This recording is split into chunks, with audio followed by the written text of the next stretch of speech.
Então, vamos elevar o nosso pensamento a Deus, nosso Pai, ao nosso irmão mais velho, Jesus, agradecer a eles pelas bênçãos recebidas durante essa semana que passou, agradecer por tudo que ele tem feito por nós, por nos ter dado inteligência para poder estudar, nos ter dado a oportunidade de mostrar essa obra maravilhosa para que a gente possa aprender coisas novas e tantas coisas maravilhosas que tem feito na nossa vida também, tantas oportunidades de recomeço que Deus tem dado para nós nessa nossa trajetória, caminhada nesse mundo terreno. Obrigada, meu Deus, obrigada, Jesus, por tudo. Pedimos a Jesus, pedimos a Deus que nos ilumine nesse dia de hoje, nos dê força, coragem e perseverança para que nós possamos retirar desse trabalho de hoje coisas novas para o nosso adiantamento espiritual, para o nosso cotidiano diário, e para que nós possamos seguir em frente e também chegar a um lugar, um objetivo comum futuramente.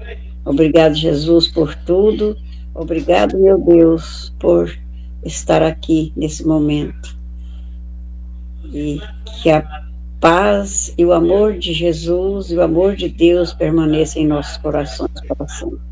Que assim seja. Que assim seja. Muito bem.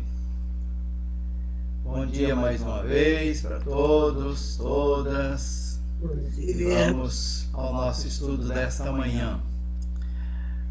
Nós estamos vendo o livro Obreiros da Vida Eterna, só para a gente se situar, né? Esse livro ele trata da questão da morte, desencarne na nosso falar. Mas a visão da morte pelos espíritos, como é que eles acompanham, né, a morte, como é que eles veem a questão da partida daqui da Terra. Né? Então eu achei assim bastante interessante cada uma das situações aqui que eles estão narrando, porque ajuda a gente a entender um pouquinho mais, né, que a gente é muito inconformado com essa questão da morte. Nós não aceitamos de jeito nenhum, a gente quer ficar aqui na Terra, seja numa situação boa, seja numa situação que a gente às vezes está até muito doente, muitos problemas, a gente se agarra aqui. Nós estamos no capítulo 12, chama Excursão de Adestramento. Então são 5 casos que André Luiz está acompanhando, 5 casos de desencarne lá do plano espiritual. Nós vamos lembrar, nós já até falamos sobre esse primeiro caso aqui, que é o Fábio, né? Nós só vamos lembrar para a gente poder dar continuidade.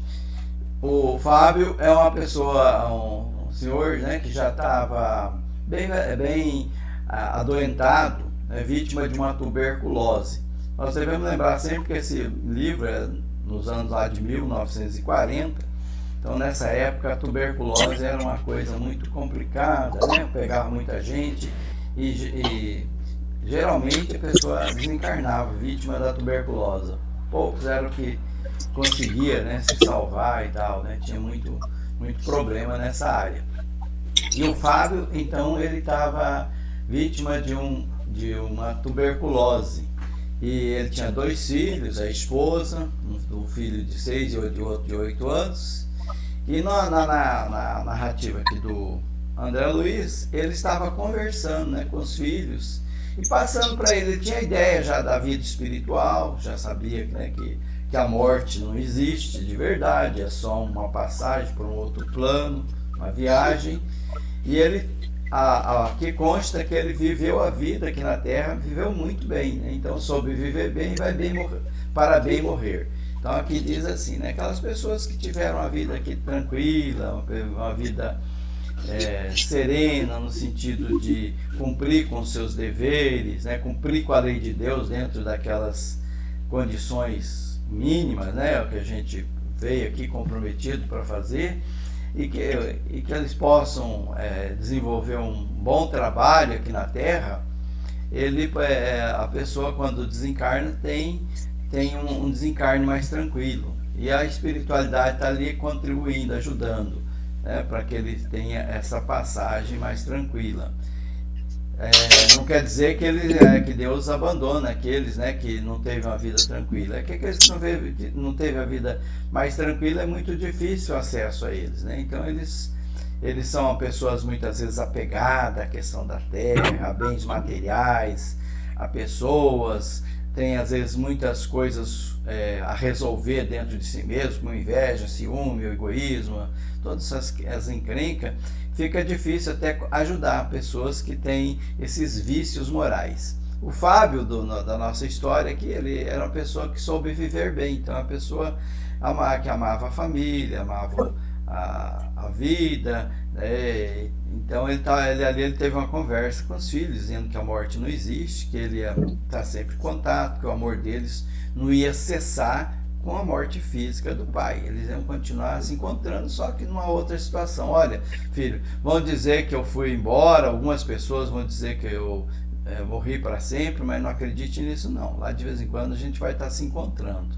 Então, através do sonho, através da intuição, a gente sente a presença dos entes amados e a gente sabe que eles estão vivos e a gente, dependendo da situação que a gente visualiza ou sonha, a gente sabe se ele está bem ou não está bem, né? Que não tem isso também. No plano espiritual, nem todos estão bem, depende da vida que eles tiveram aqui na Terra. Se eles sobreviver bem, vão estar bem lá. Se eles não sobreviver bem, eles vão estar ainda vítima daquelas situações que eles mesmos criaram, vítima dos apegos que eles têm aqui na Terra, e até que eles melhorem. Mas todos um dia vão ficar bem, né?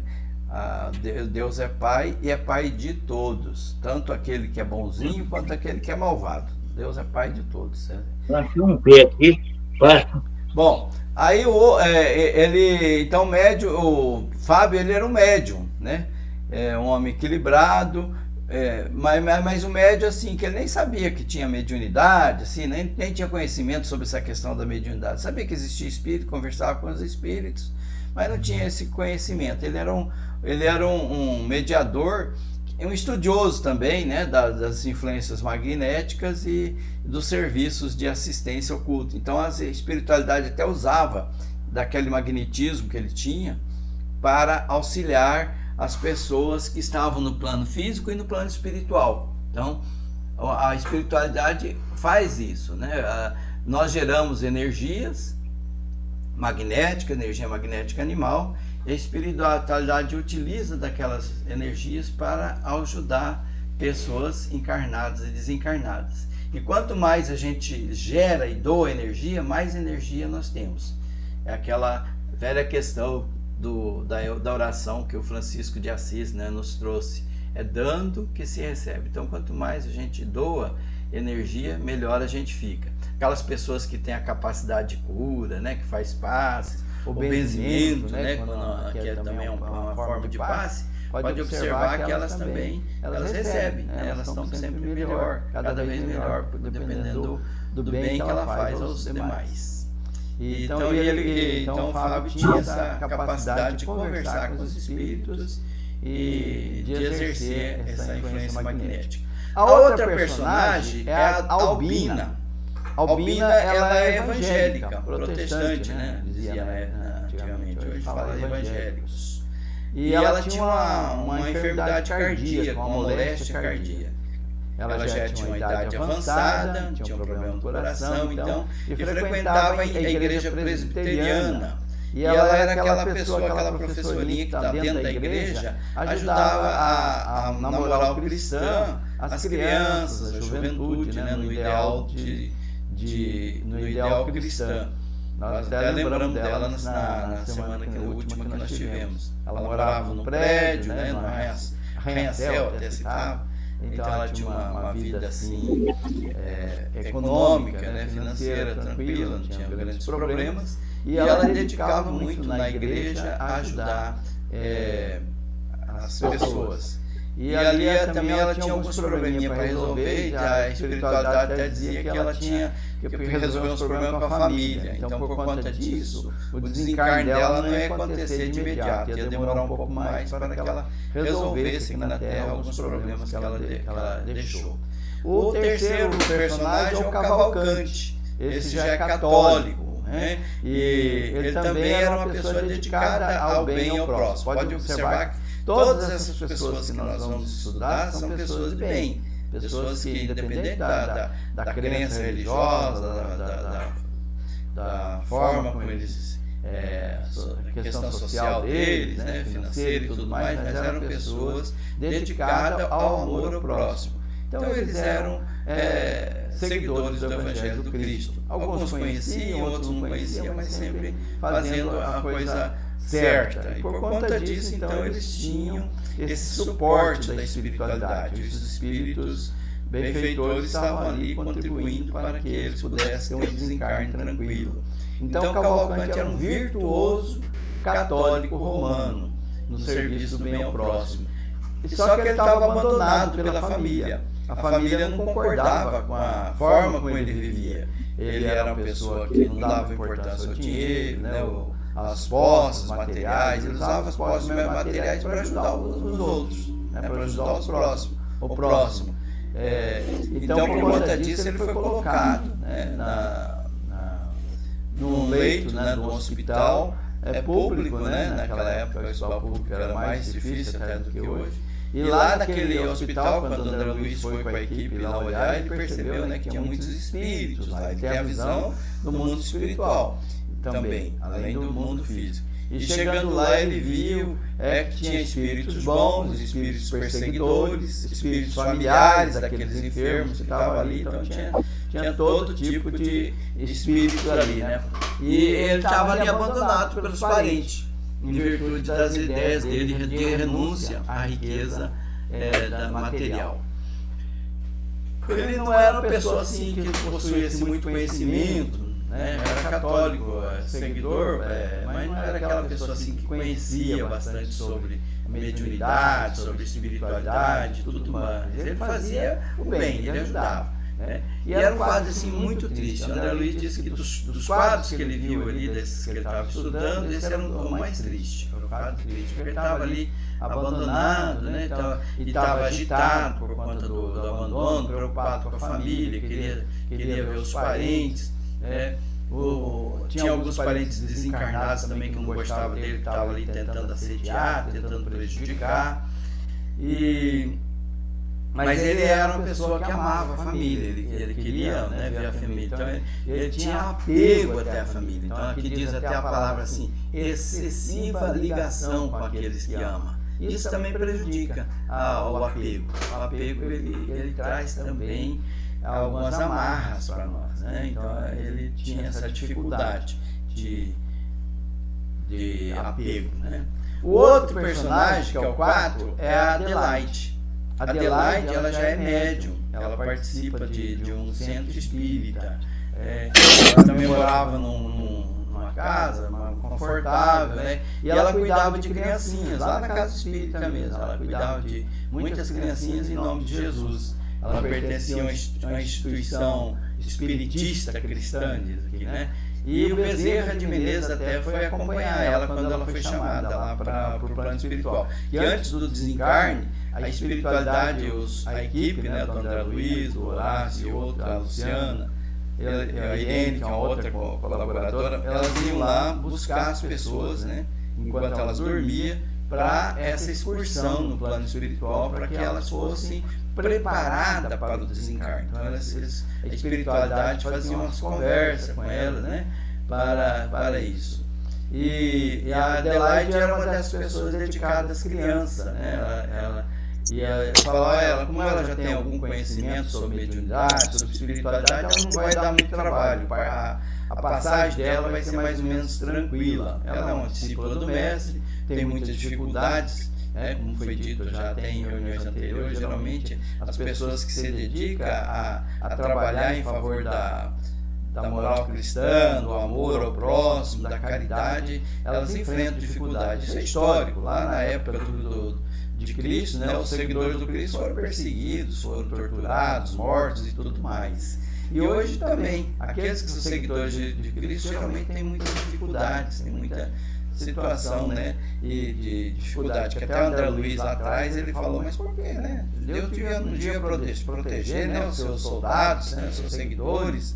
Aí ele falou, Deus protege, ajuda, mas essa questão, né, não é aquela pessoa, é aquele protetor, né, que a gente tem na Terra, né, que a gente quer uma pessoa que nos protege, que dê muitas condições, né, muitos confortos, muita situação assim, de evitar, né, as perseguições e tudo mais. Não, Deus, ele te dá o livre-arbítrio, você age, e o sacrifício eles vêm mesmo, né? A pessoa que já está atuando, né, ajudando, elas têm, né, sacrifício. Isso todos têm, né? Se a gente for olhar os grandes nomes, aqueles santos mesmo da Igreja Católica, eles que eram dedicados, os bons sacerdotes, ou aqueles que não seguiam, né, nenhuma religião, mas se dedicavam ao próximo, a gente vai ver que eles sofriam bastante, eles passavam sempre por dificuldade. Nós temos o exemplo da Irmã Dulce, Chico Xavier e muitos outros, né? Que a vidinha deles não foi fácil aqui na Terra, mas eles se dedicavam ao amor ao próximo, é uma forma de eles também se burilar, né? Aprender várias coisas, né, nesse exercício. Então a Adelaide, né, foi chamada lá, né, ela percebeu a presença do Bezerra de Menezes, que estava ali para recebê-la também, e ela falou para o Bezerra, já sei que eu estou próximo de partir para o plano espiritual, né, estou pronta, mas ela falava assim com um certo cuidado, assim, né, parece que ela não queria ir embora, né, ela estava muito preocupada com as crianças que ela se dedicava aqui na Terra. E ela falou, você pensa nos seus parentes, nos seus familiares, nos amigos, nos órfãozinhos que você cuida, nos trabalhos, mas Adelaide, eu entendo o seu devotamento materno, a obra do amor, que consumiu toda a sua vida, mas você já está cansada, já está velhinha, né? O corpo físico já não aguenta mais, né? Jesus, médico divino da nossa alma, autorizou o seu repouso. Então, você já está pronta para a partida, confia em Jesus e você logo vai estar conosco aqui, né? Num outro tipo de trabalho. Você vai descansar dessa tarefa terrestre e vai encontrar outras atividades aqui, né, que vão ser mais tranquilas para você. A responsabilidade que você tem com os órfãozinhos aí eles vão ser cuidados, né, por outras pessoas. Enfim, ela falou bastante com ela, né, e ela se sentiu mais confortada, né, mais tranquila com relação a isso. E Bezerra continuava dizendo, sua batalha aqui na Terra está terminando e você é feliz, minha amiga, né? Lembra dos bem-aventurados do Sermão da Montanha? Jesus dizia assim, bem-aventurados aflitos. É esse tipo de bem-aventurados que ele estava citando, né? Você é feliz, apesar das dores, apesar da enfermidade, apesar de todos os sacrifícios que ela está envolvida, ela é feliz porque pelo dever cumprido. Muito feliz, dizia ele, né? Porque seu espírito será condecorado de cicatrizes, porque resistiu ao mal durante muitos anos, como sentinela fiel da fortaleza da fé viva. Então ela foi aquela pessoa que se dedicou ao próximo em sacrifício, né? Carregava cicatrizes, né, físicas e tudo mais, até a enfermidade, né, que ela carregava era fruto daquela dedicação toda, daquele sacrifício que ela... Então são cicatrizes, né? São como troféus, né? Que ela carrega do exercício da tarefa bem cumprida aqui. Ela se esforçou muito pelos parentes, pela família, pelos amigos e principalmente pelas criancinhas órfãs. Então você vai ser abençoada e vai para a grande família. Todos esses casos, eles tinham vindo do nosso lar. São espíritos já preparados para desenvolver um trabalho aqui na Terra, né? Então eles já tinham uma equipe ali, né, que trabalhou com eles lá no nosso lar, preparando o reencarne para que eles pudessem desenvolver esse trabalho. Então ela dizia, o Bezerra falou, não fica triste, né? Se fortaleça, porque é chegado o momento final, né, da sua passagem aí na Terra. Coragem, muita coragem e fé. Então esse é o nosso capítulo 11. E no capítulo 12 nós vamos ver então essa excursão de adestramento, né, que eles levam, né, ao lar. Nós falamos do lar Fabiano, né, que tem lá que é um local onde eles passam para estudo. Ao lado desse lar Fabiano tem o lar de Adelaide, né, que Adelaide que é a diretora ali, que é onde eles se reúnem. Até é bem mais próximo aqui da crosta terrestre, né, na casa espírita. E o padre Hipólito, Luciana e o André Luiz, em companhia da Irene, que é uma das trabalhadoras do lar de Adelaide, né, eles chegaram então a esse lar da Adelaide para poder se preparar para trazer esses espíritos ali, que era a excursão deles no plano espiritual, para prepará-los para o desencarne. E aí ele citou assim, que ali havia abundância de pensamentos salutares, construtivos, de todas as mentes, na mesma comunhão de ideal. Então naquele local ali, as pessoas se reuniam, né, desencarnados, né, e ali eles tinham abundância de bons pensamentos.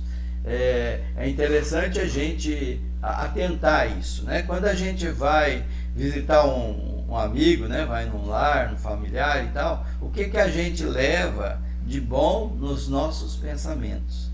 Às vezes a gente não presta muita atenção nisso aí, que é talvez seja o mais importante, né? Às vezes a gente se preocupa com a higienização da casa, com a higienização própria, com a aparência, com a roupa que eu vou vestir, com as coisas materiais que eu vou levar, né? Às vezes eu vou lá para um jantar, um almoço, eu levo alguma coisinha para contribuir e tudo mais. E o meu pensamento? Como é que é o meu pensamento quando eu adentro aquele lar? Então aqui fala desse lar da Adelaide, onde os pensamentos salutares, então os espíritos que estavam ali reunidos, os espíritos que ali chegavam, eles traziam em pensamentos construtivos, de todas as mentes, todos no mesmo ideal, todos pensando no bem e no amor. Então essa região de abrigo, né, ele recebia essas emanações mentais dos pedidos silenciosos de toda a gente que visita nas assembleias públicas. E ele estava ali ao lado da casa transitória Fabiano.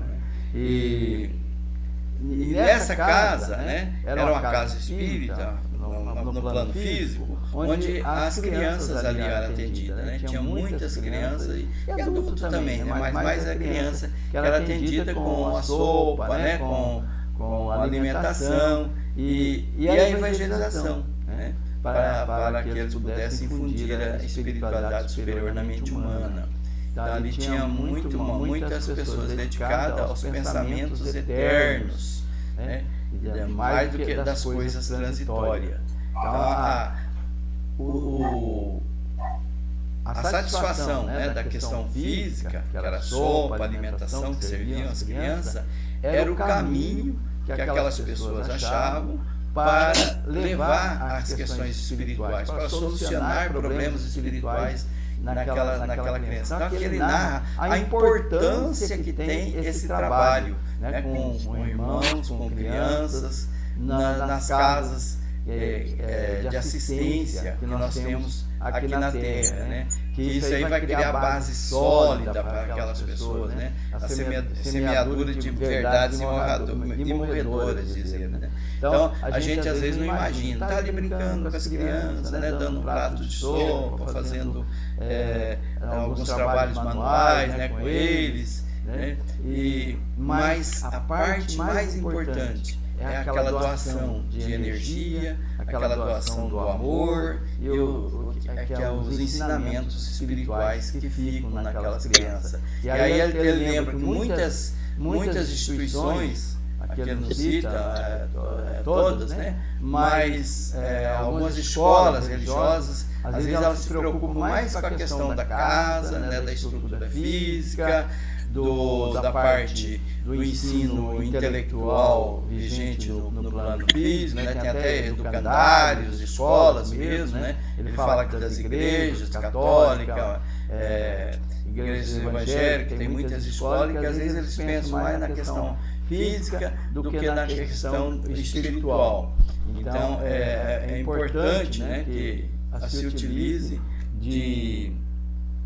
daquela estrutura, daquela oportunidade para ensinar coisas boas, né, para as crianças e adolescentes que ali estão. Às vezes ficam muito presos, eles falam em moldes tirânicos dos dogmas obsoletos. Quer dizer, fica só naquela ritualística, né, só ritual, ensinando coisas que não tem muito a ver com a profundidade espiritual. Então ele chama atenção para isso aí. Ele diz que às vezes muitos trabalhos, né, nesses educandários se circunscrevem a simples armazenamento do pão efêmero, né? Dá o pão físico, dá o ensinamento, às vezes algumas escolas dão ensinamento intelectual, né? Outros só de assistência mesmo, física, e não distribui a parte importante que é espiritual. Então ele está chamando atenção a esses casos. É claro que tem também muitas igrejas e muitas instituições religiosas, educativas, que levam também a parte espiritual. Não é para generalizar. E nessa época, né, 1940, aquela educação era mais rígida, né? Nós já passamos por isso, sabemos como é que era. Alguns professores e professoras, eles eram muito mais assim, austeros, né, autoritários, né? Então isso também é uma forma de preparar aquelas crianças para ser também no futuro autoritário, violento, agressivo e tudo mais. Então não é uma coisa boa isso aí também, não. Então eu chamo atenção para isso, né? Os valores educativos devem ser levados com amor. Então muitas delas, ela até usa uma frase que eu acho interessante, ó. Quase sempre, né, essas instituições, elas estão mais na letra dos conceitos evangélicos que nos conceitos evangélicos da letra. Quer dizer, Jesus lembra, né, a letra que mata, né, o espírito vivifica. Quer dizer, a gente às vezes se preocupa muito com o que está escrito, cumprir aquela ritualística que está ali, e esquece que o evangelho, ele é amor. Simples assim, né? Todo o Evangelho de Cristo, todo o Sermão da Montanha, todos os ensinamentos que ele se resume nessa palavrinha amor. E às vezes a gente fica se prendendo a rituais, a dogmas. Alguém quer comentar alguma coisa? Eu já falei bastante. Fazer um comentário sobre os personagens que nós falamos no início ali, sobre essa questão da educação, das igrejas. Então, a casa da gente, a gente não toma os devidos cuidados mesmo. Gostei dessa parte que cita aí, né? E a casa da gente é um templo sagrado. Tem vezes que a gente entra em alguma casa, em algum lugar aí, que a gente fala, nossa, eu estou entrando no céu. A energia, né? A energia é boa, é salutar, né? As pessoas ali dentro da casa vivem em completa harmonia, não grita, não xinga, não briga, né? Se entende. E aí as pessoas que entram, vêm visitar muitas vezes, sempre falam, nossa, mas gostei tanto daquela casa, daquele bar, né? Que tá gostoso. Família maravilhosa, né? São aquelas energias boas que faz. Agora, quando é um lar todo destrambelhado, né? Que um grita com o outro xinga, o outro não tem paciência, parece que vive uma família ali, mas todos são inimigos uns dos outros. Aí tem tudo para não dar certo, ser um ambiente pesado. É isso, mano, a observação que eu fiz aí. Orlando, tem família também mista, né? Tem família mista, aonde tem uns que é um silêncio profundo, tem assim, vive em oração e outros já não. Tem muitos assim, que é família mista. Uns já é um barulhão só e outros caladinhos no seu canto. Eu lembro lá na minha casa, no meu pai e nós, tudo era caladinho, tudo tranquilo, mas minha mãe tinha problema de epilepsia, ela não tinha cabecinha muito boa. Ai, mas ela desorganizava tudo, ela brigava, ela fazia de tudo, mas o pai ficava caladinho, não reclamava nadinha, porque eu sabia que ela tinha problema de saúde. Mas aquilo para mim era a maior tristeza do mundo o dia que ela estava em crise. O resto era harmonia, mas ela quebrava toda a harmonia. E era uma pessoa boa. Quando ela faleceu, o Maurício pegou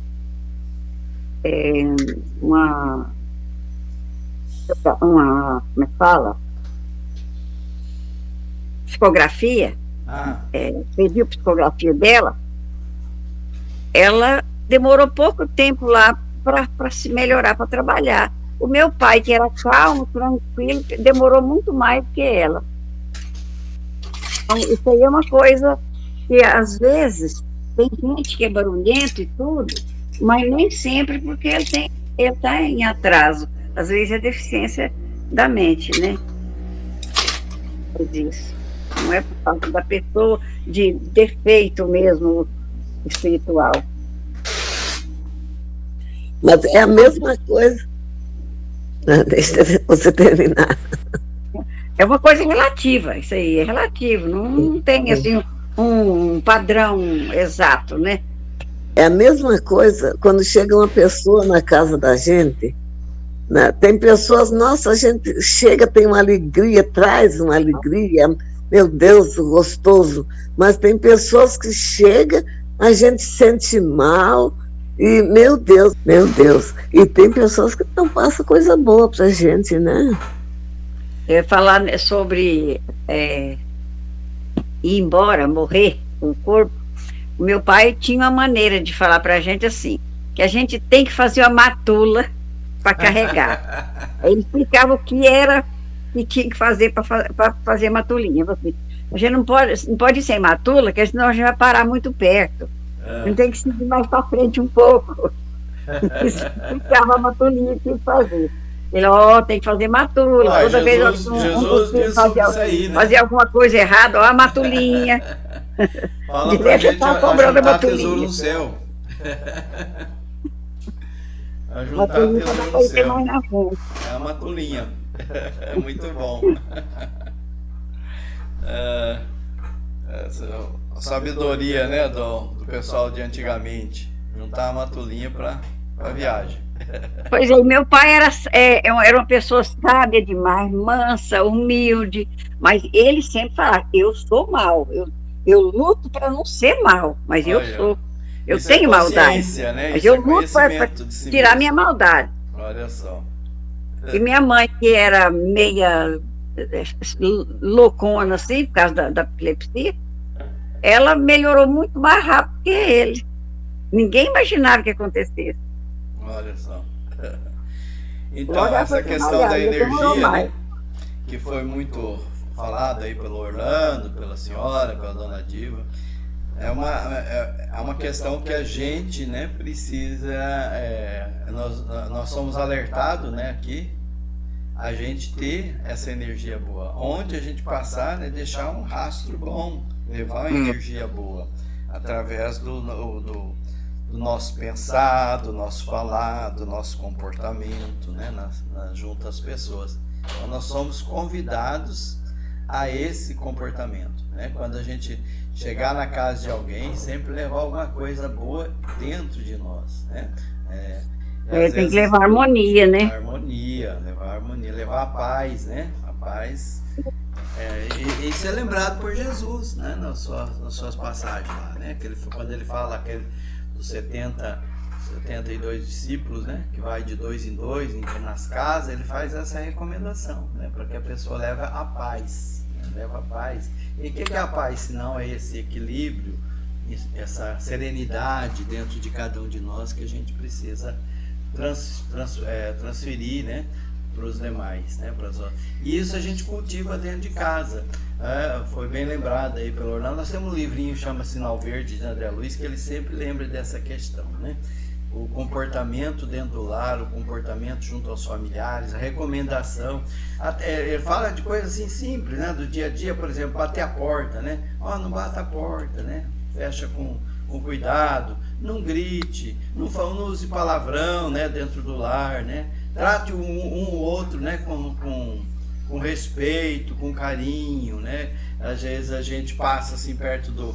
é meu irmão mesmo, já passa empurrando, né? Nem pede licença, né? Meu irmão mesmo, não tem problema. Não, dentro do lar a gente exercita esse comportamento fraterno, esse comportamento amoroso. E isso, é claro, reflete também no nosso pensar, no nosso sentir. Então é importante a gente ter isso aí. Quando você começa a mudar esse padrão vibratório, a vida começa a mudar também. Com certeza. Porque você, com as outras pessoas, começa a tratar bem. Chega alguém, bate no seu portão, você vai lá, atende com toda a educação, com todo o carinho, com todo o amor, né? Eu vejo a Terezinha lá doando comida lá para as pessoas. Tem uma fila de gente de manhã cedo que vai pegar comida lá, tomar café, comer pão. Você que teve hospedado na casa dela, você viu como é que ela faz lá, né? Sim. Então a gente começa a mudar o padrão vibratório com as outras pessoas também. Isso mesmo. Muito amor, né, que ela tem ali. Muito bonito isso. Isso faz bem. Faz bem. Fazer o bem parece que é difícil, mas não é difícil. Tem tanta maneira de fazer o bem, né? Qualquer gesto você pode nele estar fazendo bem. Tem tanta maneira de fazer o bem. E a gente recebe muito por isso, né? Como o Orlando disse aí, né? Nós vamos praticando e a gente vai mudando o nosso campo energético, vai mudando a nossa forma de ver a vida e vamos ficando melhor conosco mesmo, né? Tendo mais qualidade de vida, mais amor no coração. Isso aí. É isso aí. Mas voltando aqui à questão, né, dos ensinamentos de cada das instituições, né, ele lembra que essa questão do distribuir o pão, né, é uma coisa antiga. Até os soldados romanos, né, na antiga Roma, distribuía, né, pão e circo e tudo mais. Mas e a iluminação interior? E a iluminação do espírito? Como é que era, né? Jesus veio trazer essa outra parte, né? O Simão Pedro e outros tantos discípulos, né? Ele teve até aquela passagem lá da da multiplicação dos pães e peixes. Então ele distribuía pão, mas junto com o pão ia a parte espiritual, né? Que a parte espiritual precisa estar sempre presente, né? As pessoas precisam do pão, às vezes, para chegar ao espírito, que é o mais importante. Então, é isso que ele lembra aqui, né, nas nossas instituições. Todos os seguidores do Evangelho, né, todos os discípulos, eles tinham essa visão, né? E muitos deles chegavam a Jesus através da sopa, através do teto acolhedor, né, através lavando os leprosos, tratando loucos, assistindo órfãos, velhinhos separados. A partir disso aí, né, que Jesus levava a sua mensagem de humildade, de amor ao próximo, de caridade. Então, a doutrina espírita, ela é convidada à prática daquilo que nos ensinou lá atrás, né, de usar os recursos materiais para levar a mensagem evangélica, a mensagem do Cristo. Que às vezes muitas pessoas acham, não, isso aí é assistencialismo, né? Distribuir pão, lanches, essas coisas. Não. É um caminho, né? É uma forma de se chegar ao Espírito. Exercitar o serviço cristão pela mediunidade ativa, pela assistência fraterna, pelos trabalhos de solidariedade comum. Ele lembra aqui, né? Então, aqui ele está fazendo um chamado diretamente para nós espíritas, para nossas casas espíritas. Então, a gente, através desse trabalho, nós vamos nos modificando, nós vamos nos tornando melhores conosco mesmo e com o próximo. Então ele diz assim que só o bem material, sem a parte espiritual, ele pode levar a um personalismo, né? Aquela pessoa que faz só para se aparecer, né? Então fala, degenerar em personalismo devastador. Tá? A pessoa que às vezes ela faz a fé, a obra, né, sem a fé, ou a fé sem a obra. As duas coisas têm que andar junto, né? Ele lembra aqui. Em qualquer tempo, a fé sem obras é irmã das obras sem fé. Então, precisa que tenha fé e que tenha obras, né? E aí ele faz uma comparação aqui, né, uma analogia, que as casas, essas casas de acolhimento, de benevolências, como no exemplo aqui que ele dá aqui na casa de Adelaide, elas têm, é como se fosse um oceano, né, onde grandes navios passam ali naquela casa para se abastecer, né, de luz dos princípios renovadores daquelas pessoas. Então, o André Luiz, ele falou, a partir dessa fala, né, que eu recebi ali, desse conhecimento, eu consegui perceber, né, que não é só o estômago que nós estamos assistindo, naquela estômago das criancinhas, não. Ali nós estamos levando muito mais coisa para ela e recebendo também muita mais coisa. Então ele sentiu-se inundado, né, na alma por um novo conhecimento. A Luciana e a Irene então trouxeram a Albina, né? A Albina é aquela evangélica, protestante lá da igreja presbiteriana. O padre Hipólito conduziu o Dimas. O Dimas nós não fizemos assim uma descrição dele no começo, porque ele vai ser falado no próximo capítulo bem mais sobre o Dimas. Vai ter o desencarne do Dimas, um desencarne muito interessante para a gente saber. E Fábio, né, e o Cavalcante, Fábio aquele moço da tuberculose, que também foi levado lá à excursão, e o Cavalcante, aquele senhor que estava no hospital lá, meio que abandonado pela família. Então todos seguiram para a casa da transitória, né, e de Fabiano, em excursão para o aprendizado e adestramento para a morte, para o desencarne. Lá eles iam ser preparados para a desencarnação. Então, ele esclarece aqui que as pessoas que passam por essas enfermidades assim longas, elas têm muitas vezes essa ação, né, de afastamento do corpo, até porque a família ali está ali contrita, silenciosa.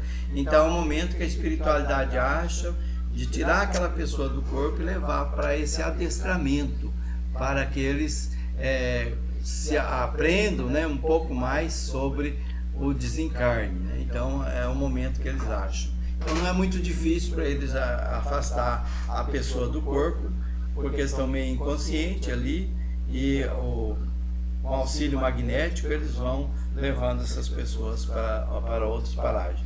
Então eles chegaram lá na casa do Dimas, né, para levar o Dimas também.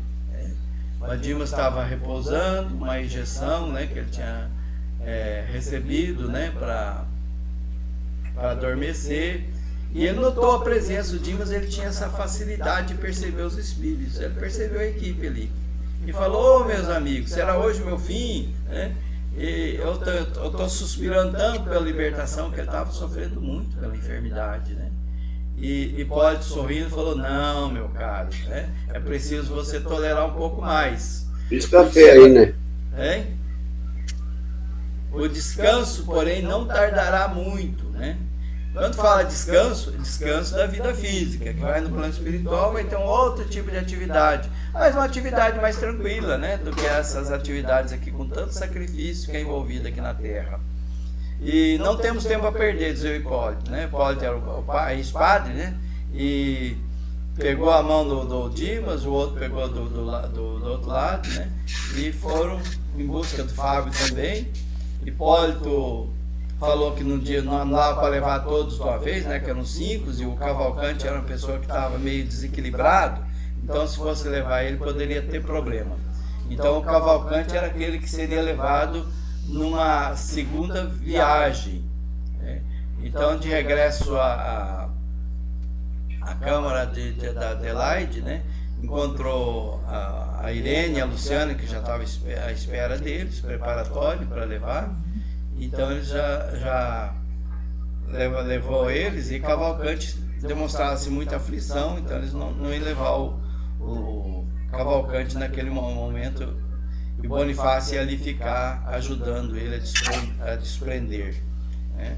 E ele estava com medo, o Cavalcante apresentava-se muito medo, né? Da morte, do que ia acontecer com ele, né? Então eles fizeram aquele trabalho de magnetização para ele e tudo mais.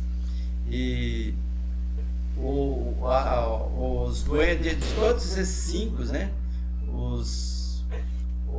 Adelaide e Fábio eram o que revelava mais consciência da situação, né? Adelaide era aquela médium que frequentava a casa espírita, e Fábio aquele que era médium, né? Mas não tinha consciência disso, que tinha aqueles 2 filhos lá. E os demais estavam assim meio que com medo da morte, enfraquecido, sem muitas vezes noção do que estava acontecendo, né? Então eles organizaram ali uma corrente magnética para atendê-los a eles, e cada irmão então levava cada um daqueles pacientes, né, ia com dois trabalhadores, um de cada lado, pegando na mão deles, entrelaçados, né, para volitar, porque eles iam voando, né? Imagine, né, a pessoa nesse desdobramento, alguns achavam aquilo muito bom, né, e outros ficavam muito assustados com esse negócio de volitar.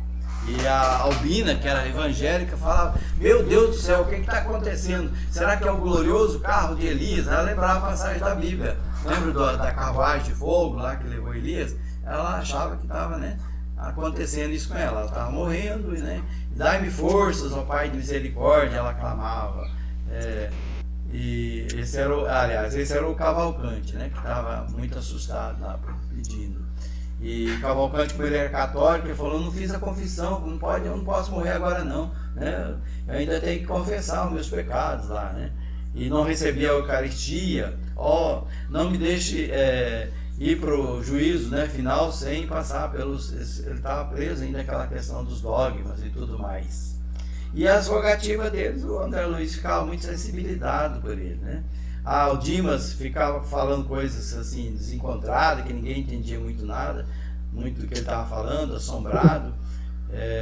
Aí eles atravessaram, né, aquelas várias camadas da atmosfera terrestre, chegaram lá numa região que é a ionosfera, que parece um rio.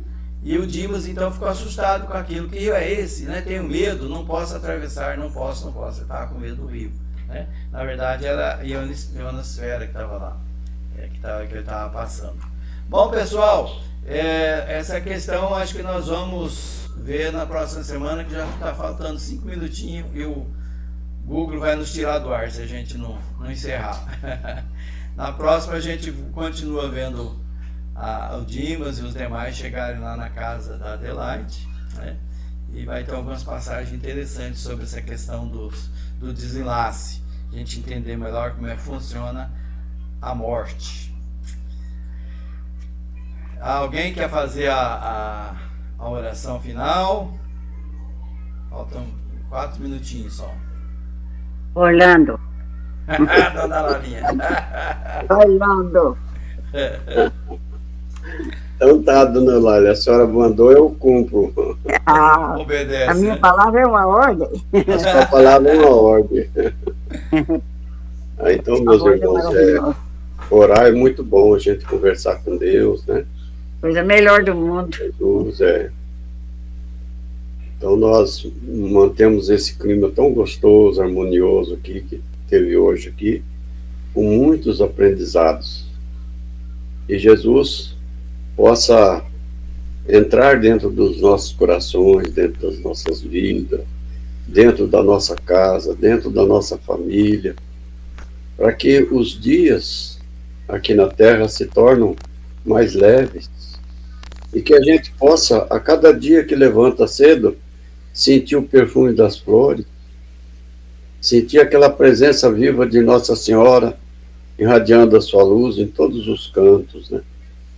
Eu peço nesse instante, pela casa da Dona Eulália, pela casa da minha comadre Diva, que está aí, do Dilon, dos filhinhos dele, né? Da esposa, que aconteça, Senhor, o melhor. E que esse final de semana, porque hoje é sábado, amanhã é domingo, a gente possa estar com os filhos, com a esposa, aqueles que têm, abraçá-los com muito carinho, com muito amor, e vivenciar o verdadeiro ensinamento de Jesus.